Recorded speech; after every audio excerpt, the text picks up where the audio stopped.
सबुठी गहली भकतंकली पूजा पाठ होम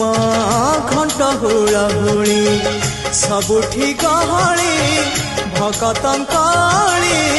पूजा पाठ होम घंट हुलहुली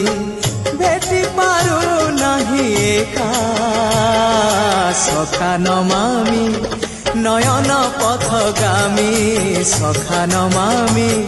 हे जगन्नाथ स्वामी सखा है सखा है सखा है सखा